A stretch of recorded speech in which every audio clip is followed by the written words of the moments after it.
प्रदेश में बीसीए के आरक्षण का मसला हल होने के बाद भी भावी सरपंच पंचायत चुनाव की तैयारियों में जोर शोर से जुट गए थे। उधर प्रशासन भी पंचायत चुनाव को लेकर जोर शोर से तैयारियां कर रहा था, मगर 17 सितंबर को हरियाणा इलेक्शन कमीशन की तरफ से एक लेटर आया, जिसके बाद पंचायत चुनाव की इन तैयारियों पर ब्रेक लग गया और कहा यह जा रहा है कि पंचायत चुनाव सितंबर महीने के अंत में होने थे, वो अब अगले महीने अक्टूबर ही नहीं बल्कि उससे भी अगले महीने नवंबर के अंत तक होने की बात इस लेटर में लिखी गई है। लेटर में पंचायत चुनाव में हो रही देरी की वजहों के बारे में भी लिखा गया है। अब आपको बिना देरी किए इन वजहों के बारे में बताते हैं। एडिशनल चीफ सेक्रेटरी को लिखा गया ये लेटर कहता है कि राज्य सरकार ने नोटिफिकेशन निकालकर हरियाणा चुनाव आयोग को 30 सितंबर तक पंचायत चुनाव करवाने को कहा था, लेकिन हम आपको बताना चाहते हैं कि इलेक्शन कमीशन 30 सितंबर तक ये चुनाव नहीं करवा सकता,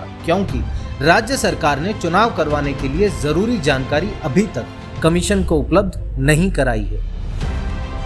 लेटर में आगे लिखा गया है कि सरकार ने अभी तक राज्य चुनाव आयोग को बीसीए आरक्षण लागू होने के बाद रिजर्व हुई सीटों की लिस्ट उपलब्ध नहीं कराई है। इसके अलावा लेटर में कई पुरानी पंचायतों, जिले और नगर परिषदों के परिसीमन और वार्ड बंदी में हो रही देरी को चुनाव में देरी की वजह बताया गया है, जिसमें पटौदी, फर्रुखनगर और गुरुग्राम जैसी बड़ी पंचायत समितियां और जिला परिषद की सीटें शामिल हैं।